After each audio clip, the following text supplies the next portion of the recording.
Now let's go to that breaking story where 7 people have died in a multiple vehicle collision in Isipingo in KwaZulu-Natal.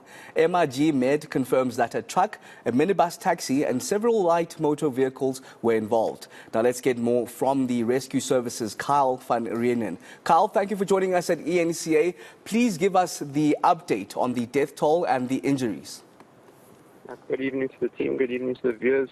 Okay, so the final update that I've received from the team is that the incident took place at the M35 in the Isipingo area south of Durban.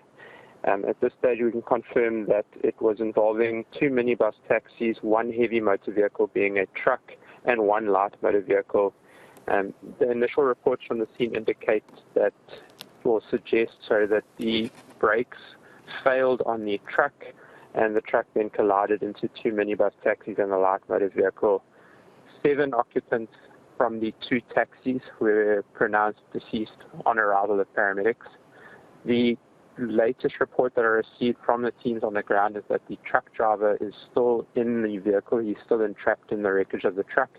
The truck had veered off of the roadway down an embankment and into a swamp-like area adjacent to the river in the area there. It's unconfirmed at this stage if he is alive or not, but the South African Police Service's search and rescue units were in attendance, or should be in attendance at this stage, conducting the necessary to gain access to him in order to confirm his status. And do you at this point have any idea of what happened? I heard you mention an issue of the brakes. Yeah, so obviously we're not accident investigators, and that investigation will take place by the necessary people with the necessary skills.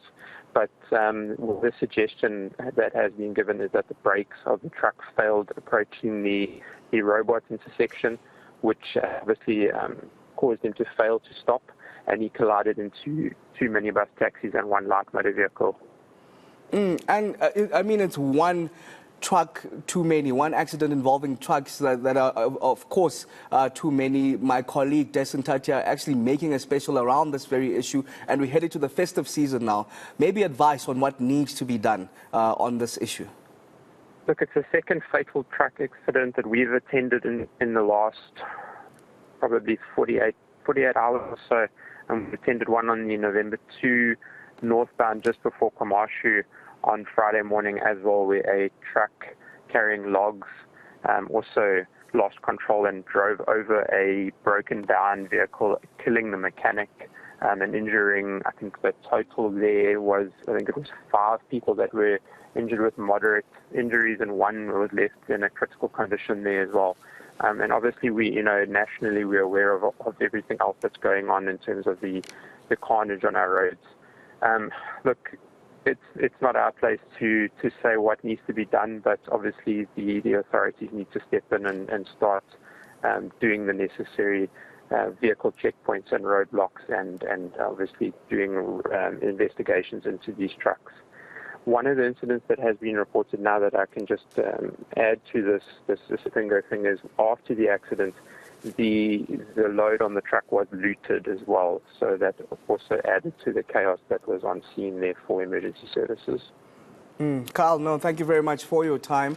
That was Emer-G-Med's Kyle van Reenen speaking to us from Durban. Of course, that tragic story, another truck accident involving a truck there with 7 lives. That's the total there. Kyle, thank you very much.